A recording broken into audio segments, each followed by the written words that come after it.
If kagaya kayo ni EC na naghahanap ng part-time jobs na pwede sa college students, or if you're a stay-at-home mom at gusto nyo lang ng side hustle as a freelancer, then this video is for you. Hi, my name is Mary and I post easy-to-follow daily tasks that you can do to start your freelancing journey. Before 3 p.m., may bago tayong task, may bago tayong video na pwede ninyo sundan na some sort of roadmap para makapag-transition na kayo to freelancing or kung gusto nyo na magsimulan mag-work from home. And for task number 21, magsisimula na tayo mag-apply. Please take note that you have to add this sa asana ninyo as your daily task because every single day between 8 p.m. to 12 midnight at 5 a.m. hanggang 8 a.m.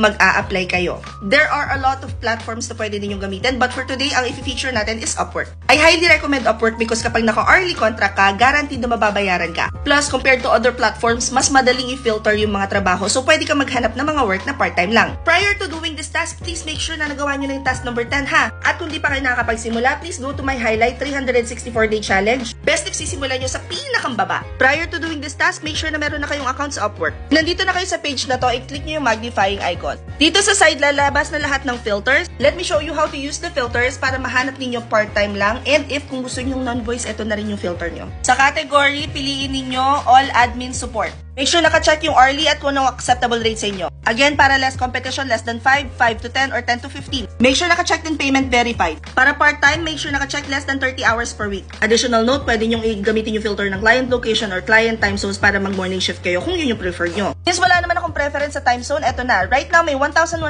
jobs na available dyan. Apply sa Upwork, kikiklik nyo lang talaga yung job description tapos lalabas sa siya dyan. Pa! Make sure basahin maigi. Tip, kung sinundan nyo yung 364-day challenge, ang dami nyo nang pwedeng magawa as an admin support. Pak! Click nyo lang apply now. For usual cover letter, meron na-cover na natin to sa challenge ha. Tapos ito naman, ang hihingi sila ng names and contact information ng 2 references. May iba't ibang question ng Upwork na kailangan nyo lang sagutin. You just have to make sure that you answer it correctly, accurately, and you should be good to go. Pag ginawa nyo tong task na to, itag nyo ako ha. Tapos gamitin nyo yung hashtag na freelancer na me this 2023. Good luck!